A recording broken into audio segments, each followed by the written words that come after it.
स्वागत है आपका तिमिर वर्ल्ड के एक नए अंक में नई कहानी के साथ। मैं हूं आदित्य और आप लोग देख रहे हैं हॉरर स्टोरी। दोस्तों, आपने कभी ऐसा सोचा है कि आपको चाय पीने का बहुत बहुत मन कर रहा हो और आपको चाय मिल भी जाए, पर चाय पीने के बाद आपको पता चले कि ये चाय इंसान ने नहीं बल्कि किसी भूत ने पिलाई है। क्या कभी आपके साथ ऐसा हुआ है?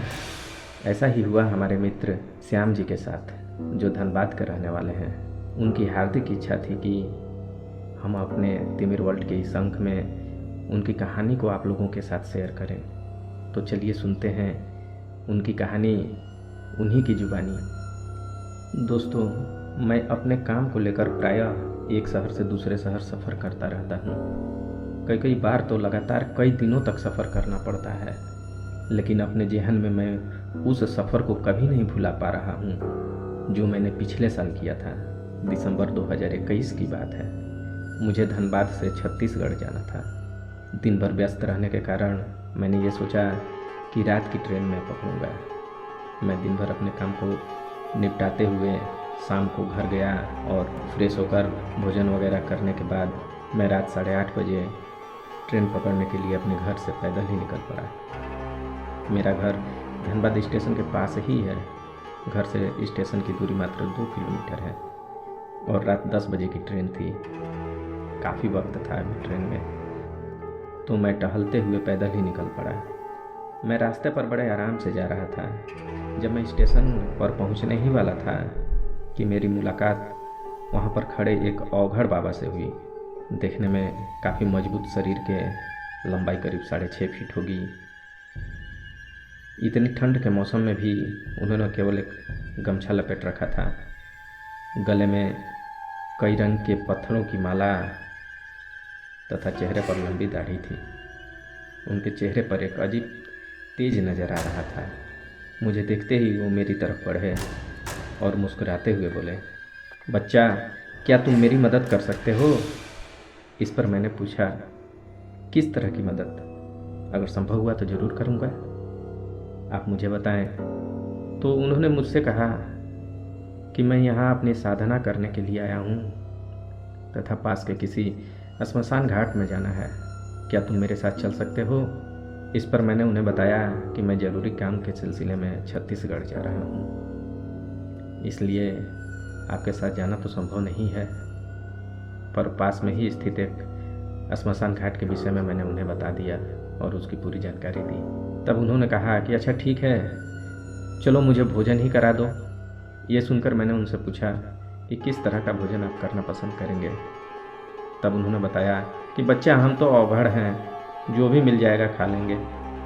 तब मैं उन्हें पास में ही स्थित एक होटल पे ले गया और होटल से खाना लाकर उन्हें खाने के लिए दे दिया।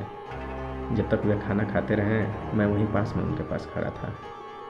खाना खाने के बाद हाथ धोते हुए उन्होंने मुझसे पूछा, बच्चा, तुमने मेरी काफ़ी मदद की। अगर किसी मुसीबत में फंसो तो मुझे ज़रूर याद करना। मेरा नाम नित्यानंद है। इतना कहकर वो श्मशान घाट जाने के लिए चल पड़े और मैं भी स्टेशन की तरफ चल पड़ा।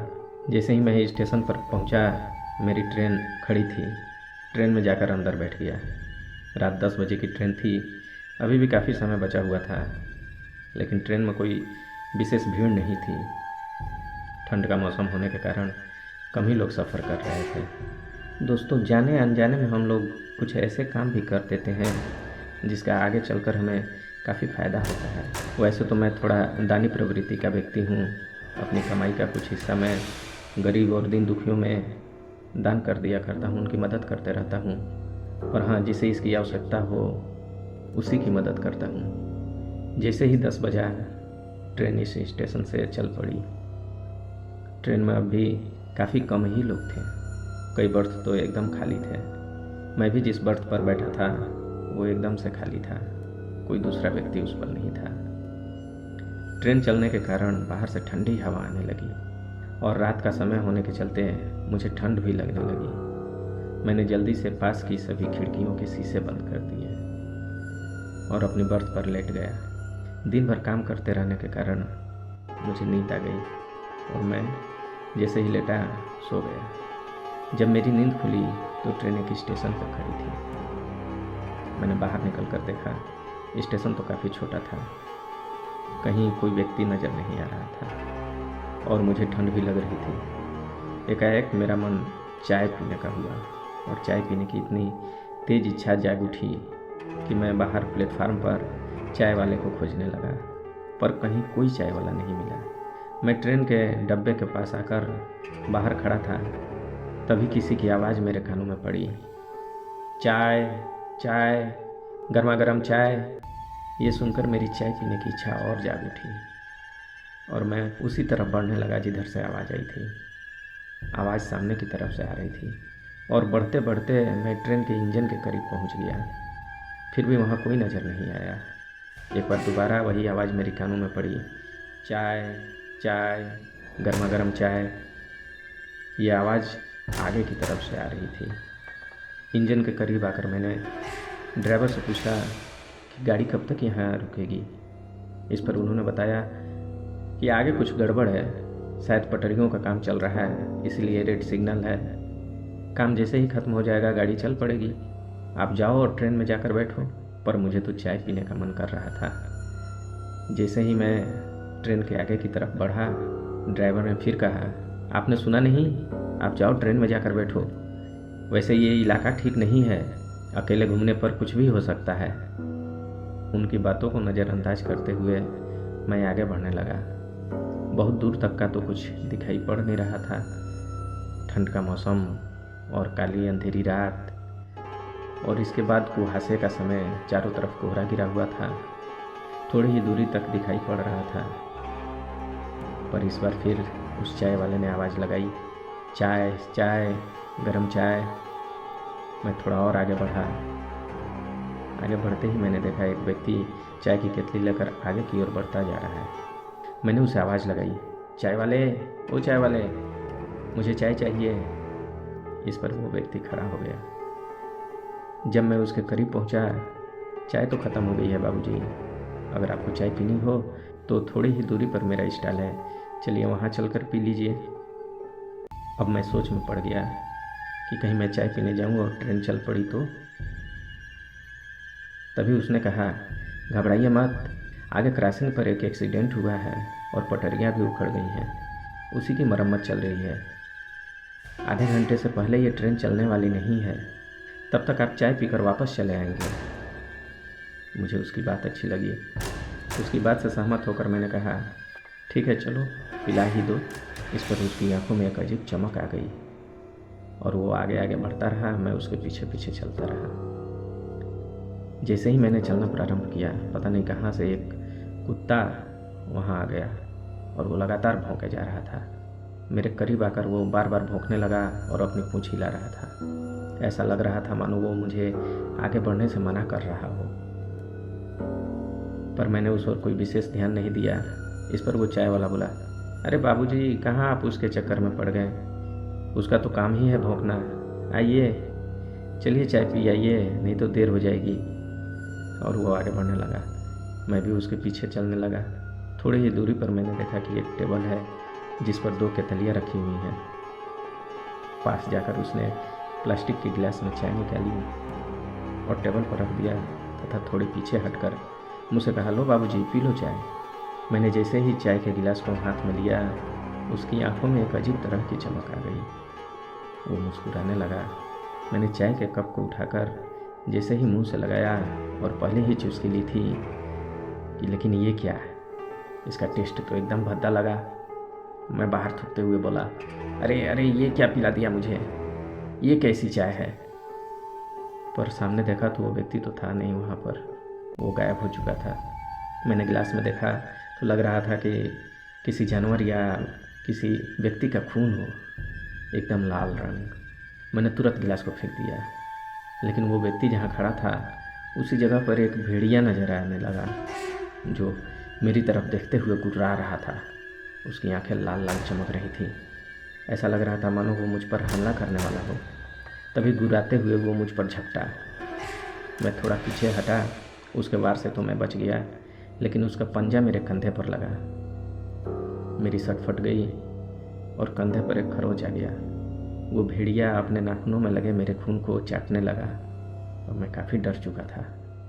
मुझे समझ में नहीं आ रहा था क्या करूं, कैसे अपनी जान बचाऊं, और मैं वहाँ से भागने लगा। मुझे जिधर रास्ता दिखाई देता उधर ही भागने लगा और वो भेड़िया मेरे पीछे मेरा पीछा करता हुआ घुराता रहा। लग रहा था मानो मुझे पकड़कर नोच डालेगा। मैं भागते हुए कुछ ही दूर आगे बढ़ा था कि मुझे एक छोटा सा कमरा दिखाई पड़ा। मैं बिना कुछ सोचे उस कमरे में घुस गया और अंदर जाकर दरवाज़ा मैंने बंद कर दिया।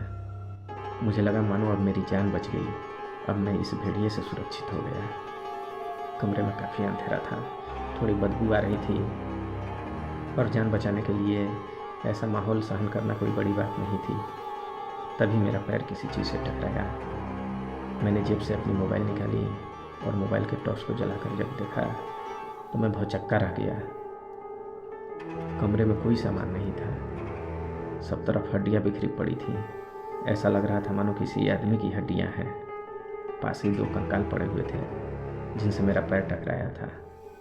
अब तो मेरे होश उड़ गए। इतनी तेज बदबू आ रही थी कि अब सहन करना मुश्किल हो रहा था।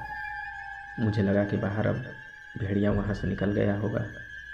मैंने सोचा दरवाज़ा खोलकर थोड़ा देखूं, पर यह क्या, दरवाज़ा तो बाहर से लॉक हो चुका था और मैं डर से काफ़ी भयभीत होने लगा। मुझे समझ में नहीं आ रहा था कि मैं क्या करूं, पर मैं कमरे में अपने आप को सुरक्षित महसूस कर रहा था। तभी मैंने बाहर कुछ लोगों के फुसफुसाने की आवाज़ सुनी। दरवाजे में एक छोटा सा छेद था जिसे मैंने बाहर झाँका तो एकदम से अवाक रह गया। बाहर 3 व्यक्ति खड़े थे, खड़े होकर आपस में फुसफुसाकर बातें कर रहे थे। एक ने कहा, ये मेरा शिकार है, मैंने इसको यहाँ लाने के लिए काफ़ी मेहनत किया है, इसे तो मैं ही खाऊंगा। इस पर वो दोनों उससे नाराज होते हुए उससे झगड़ा करने लगे। तभी तीनों ने अचानक से भेड़िए का रूप ले लिया। आपस में गुर्राने लगे, लड़ने लगे, एक दूसरे पर वार करने लगे। कभी वे इंसान बन जाते हैं, अगले ही पल फिर से भेड़िया बन जाते हैं। अब तो मेरी हालत एकदम से ख़राब हो गई। मुझे लगा कि अब मेरे जीवन की अंतिम घड़ी आ गई है। मुझे कुछ समझ में नहीं आ रहा था मैं क्या करूं, किस तरह से मेरी जान बचेगी, ये मैं समझ नहीं पा रहा था। मेरी हिम्मत भी अब जवाब देने लगी थी। मैं वहीं कमरे में एक तरफ बैठ गया। ऐसा लग रहा था मानो अपनी मौत का इंतज़ार कर रहा हूँ। सामने पड़ी हड्डियाँ इस तरह से मुझे देख रही थी जैसे लग रहा हो मुझसे कहने वाली हूँ कि अब तुम्हारी बारी है, हम लोग तुम्हारे स्वागत में खड़े हैं। न जाने अब कब मेरी जान निकल जाए, ये भेड़िए कब मुझे अपना निवाला बना ले।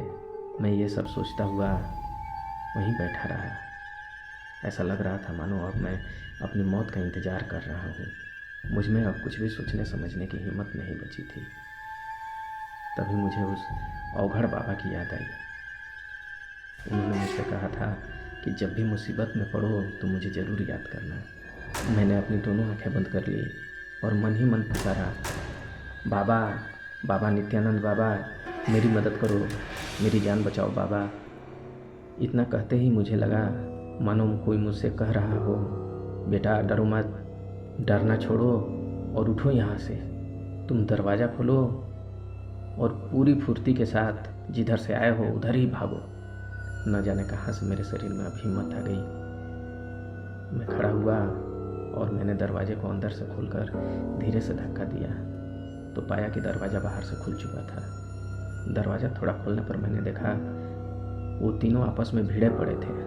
मैं पूरी फुर्ती के साथ जिधर से आया था उधर ही दौड़ने लगा, भागने लगा। लग रहा था ये मेरी जीवन की अंतिम रेस हो। मेरे शरीर में जितनी ताकत थी मैंने सब लगा दी। वो तीनों भेड़िया मेरा पीछा करने लगे, काफ़ी गुर्राते हुए मेरे पीछे दौड़ने लगे और मैं भागता रहा। भागते भागते थोड़ी ही देर में मैं उस ट्रेन के पास आ गया। ट्रेन के करीब जाकर मैंने जब पीछे देखा तो पीछे कोई नहीं था। अब मेरी हिम्मत थोड़ी बढ़ी। मैं ट्रेन के उस डब्बे के पास आया जिसमें बैठा था और सीधा डब्बे में चला गया। अंदर वही पैसेंजर थे। उनमें से एक ने मुझसे कहा, अरे तुम कहाँ चले गए थे, ये ट्रेन कब तक यहाँ खड़ी रहेगी? मैंने उनको कोई जवाब नहीं दिया।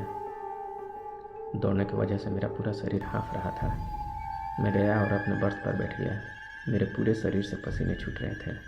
मेरे बैठते ही ट्रेन ने व्हिसिल बजाई और चलना प्रारंभ कर दिया। गर्मी की वजह से मैंने बाहर के शीशे खोले। ट्रेन अब धीरे धीरे रफ्तार पकड़ती जा रही थी। तभी मैंने देखा ट्रेन के बाहर वो अवघड़ बाबा खड़े हैं और खड़े होकर मुस्कुरा रहे हैं। मुस्कुराते हुए मेरी तरफ देख रहे हैं और अपने हाथ हिला रहे हैं, मानो मुझे बाय बोल रहे हों। थोड़ी देर में मैं रिलैक्स हो गया, लेकिन मेरी समझ में नहीं आया कि ये एक छलावा था या हकीकत। मैं आज भी ये समझ नहीं पा रहा हूँ। खैर, उस दिन के बाद से अब मैंने चाय पीना ही बंद कर दिया है। तो दोस्तों, ये थी आज की कहानी। अगर अच्छी लगी हो तो चैनल को सब्सक्राइब कर लें, लाइक का बटन दबा दें और हाँ, एक कमेंट ज़रूर कर दें जो आप लोग नहीं करते हैं। हमें आपके फीडबैक का बहुत इंतज़ार रहता है। हम बेसब्री से आपके फीडबैक का इंतज़ार करते हैं। तो अब बस इतना ही। फिर जल्द मिलते हैं एक नई कहानी के साथ। तब तक के लिए good bye and take care.